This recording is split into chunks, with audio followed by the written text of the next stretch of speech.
when you see that Speaker has allowed the executive to abuse the rights, the duty, and the privileges that the opposition members enjoy in the House.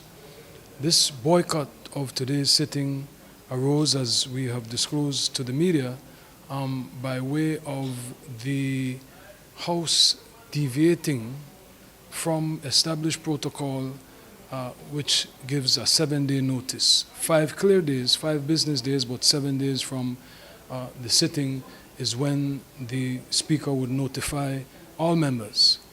The Prime Minister is the Minister in charge of Parliamentary Affairs, and he is well aware of the established protocol, and this contemptuous behavior will not be tolerated by the opposition.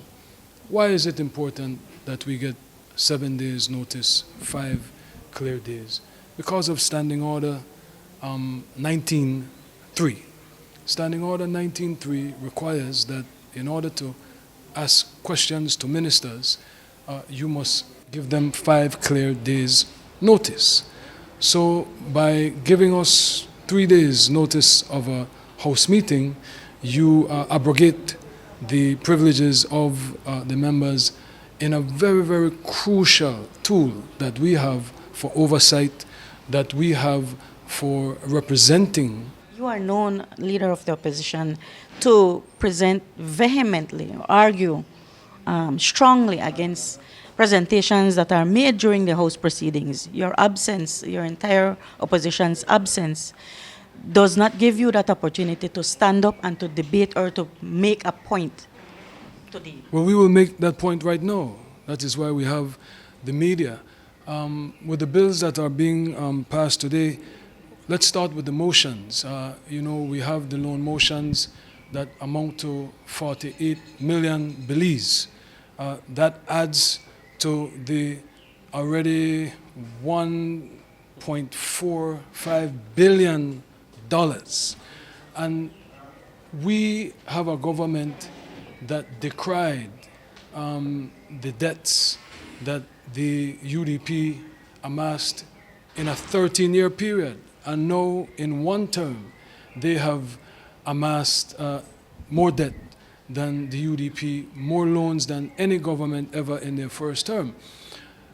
And what they have done is a very clever maneuver, whereas they present these loan motions under captions that one would be hard-pressed to disagree with.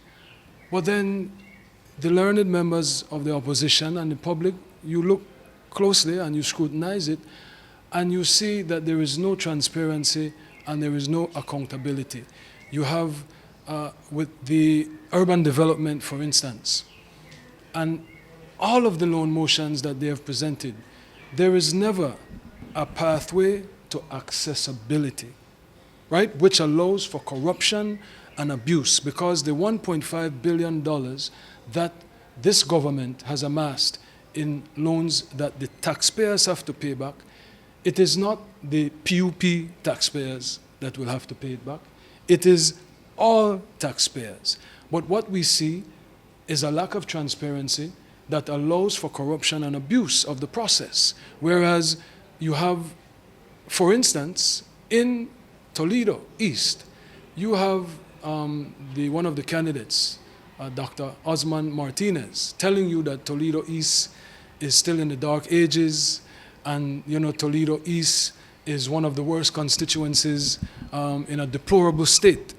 Yet we have come into this honorable House and passed loan motions for rural development, rural funding to help